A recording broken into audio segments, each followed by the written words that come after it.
નમસ્તે વિદ્યાર્થી મિત્રો, આર્ય એજ્યુકેશનમાં તમારું હાર્દિક સ્વાગત છે. ઓક્ટોબર 2022માં જે તમારી પ્રથમ સત્રાંત પરીક્ષા યોજાવાની છે તે અંતર્ગત અહીં આપણે ધોરણ 8 વિષય હિન્દીના પ્રેક્ટિસ પેપરનું સંપૂર્ણ સોલ્યુશન જોવાના છીએ. કુલ ગુણ રહેશે પેપરના 80, સમય રહેશે 3 કલાક. અને વિદ્યાર્થી મિત્રો, જે સ્વ-અધ્યયન પોથી ગુજરાતી, ગણિત અને વિજ્ઞાનની આવેલી છે તેનું તમને સંપૂર્ણ સોલ્યુશન ડિસ્ક્રિપ્શન બોક્સમાં મળી જશે. તેમજ ધોરણ 8ના અન્ય પેપરના સોલ્યુશનોની પ્લેલિસ્ટ પણ ડિસ્ક્રિપ્શન બોક્સમાં આપેલી છે. તમે સ્ક્રીન ઉપર જોઈ શકો છો, જેના અ અને બ ના સવાલોના જવાબ આપણે આગળ જોઈશું. पहला प्रश्न, कवि भगवान से क्या प्रार्थना करते हैं? कवि भगवान से प्रार्थना करते हैं कि वे सब पर अपनी कृपा दृष्टि बनाए रखे और लोगों पर आई हुई विपत्तियों को दूर करते रहे. ईश्वर सभी लोगों के अपराधों को क्षमा करे. ईश्वर हमेशा लोगों की खबर रखे कि लोग किस हालत में है. दूसरा, हमें रक्षक और पुजारी बनकर क्या करना है? बालक इस विद्या मंदिर का रक्षक और पुजारी है. हमें यह ज्ञान है कि हमें ज्ञान के सैकड़ों दीपक जलाने हैं और नए युग का आह्वान करना है. सिद्धार्थ ने घायल हंस की रक्षा कैसे की?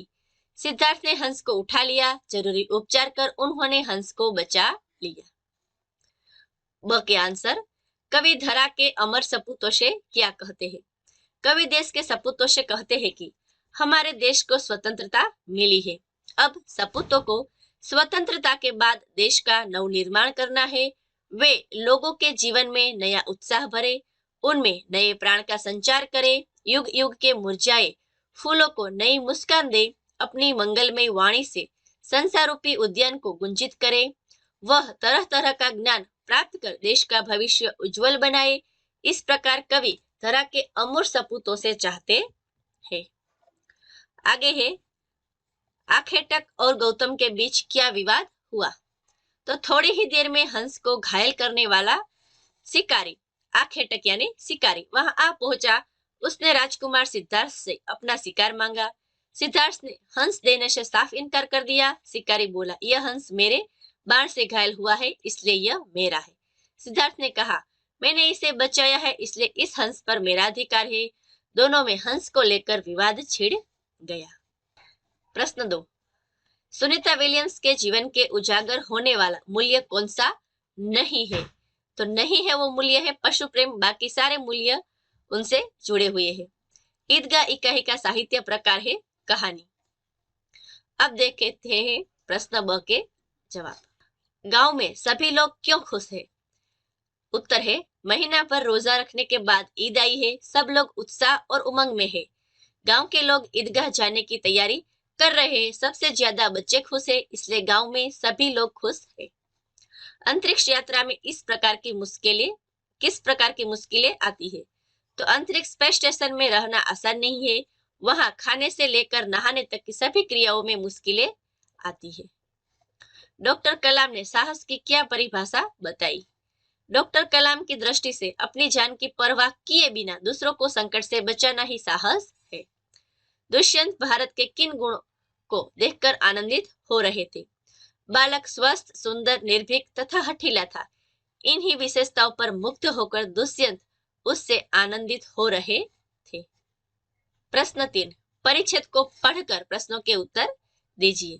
तो परिच्छेद आपको ध्यान से स्क्रीन पर देख के पढ़ना है. बापू की दृष्टि से क्या करना सबसे बड़ा पाप है? तो उसका उत्तर है, बापू की दृष्टि से बच्चों को पीटना सबसे बड़ा पाप है. दूसरा, बच्चों के सुधार के लिए बापू कौन सा मार्ग बताते हैं? तो बच्चों के सुधार के लिए बापू ने उन्हें प्रेम स्नेह से समझाने का मार्ग बताते हैं. तीसरा, बापू के मतानुसार बच्चे किसके अधिकारी है? क्यों? तो बापू के मतानुसार बच्चे स्वर्ग के अधिकारी है, क्योंकि बच्चे निर्दोष होते हैं. उचित शीर्षक, बच्चों के लिए बापू के विचार. प्रश्न 4, कहानी लिखिए. तो सबसे पहले आपको इस रूपरेखा को पढ़ना है और उसके आधार पर कहानी लिखनी है. रामपुर नाम के गांव में 2 स्त्रियां पास पड़ोस में रहती थी. उनमें से एक स्त्री झगड़ालू थी और उसे कोई संतान नहीं थी. दूसरी स्त्री बड़ी अच्छी थी, मिलनसार थी, उसके एक बेटा था।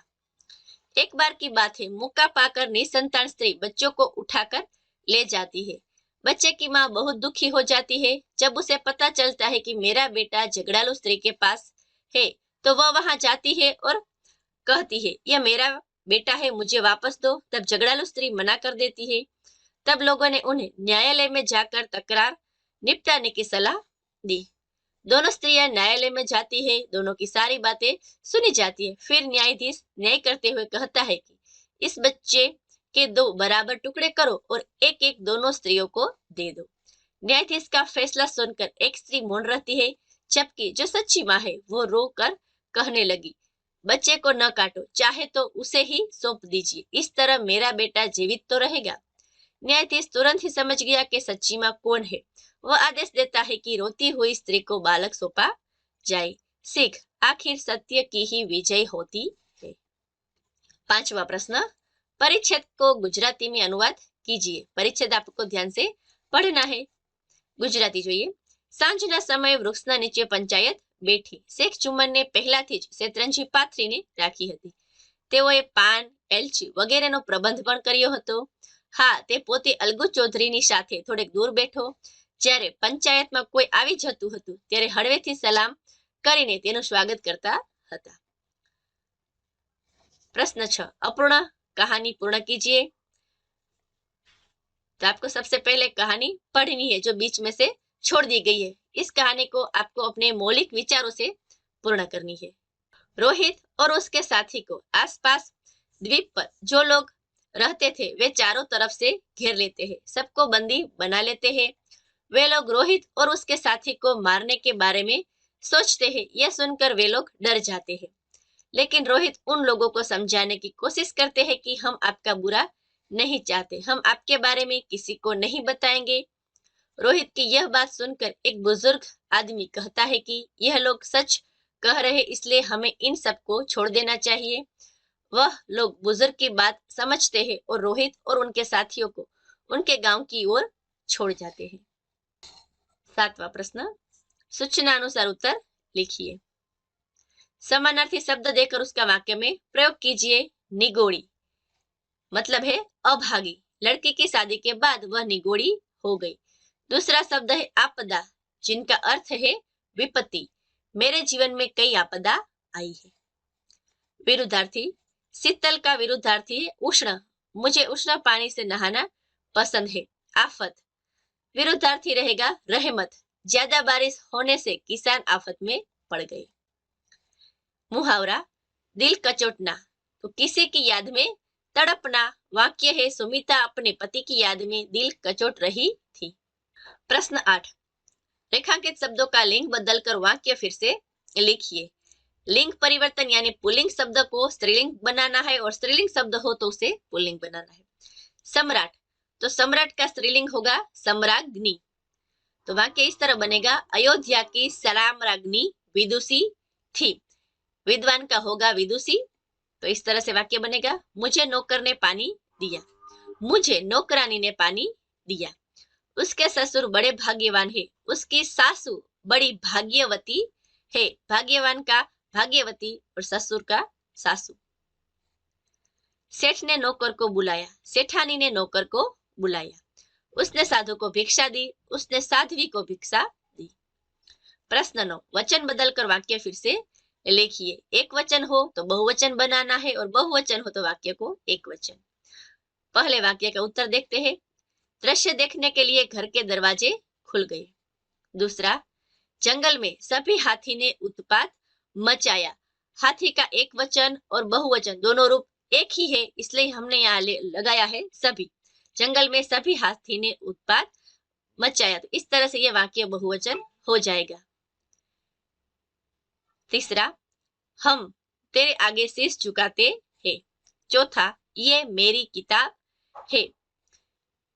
पांचवा, पेड़ पर बैठे पक्षियों ने आकाश में उड़ान भरी। 10वां प्रश्न, उपसर्ग लगाकर नया वाक्य बनाना है। तो दूर गति, तो दुर्गति, इस तरह से शब्द बनेगा। अवगुण, तो अवगुण।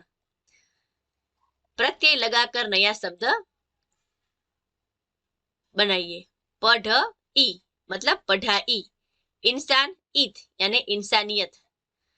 निम्नलिखित वाक्यों में से अवयव पहचानिए। तो पहले वाक्य में अवयव है बहुत और वाह और तेज।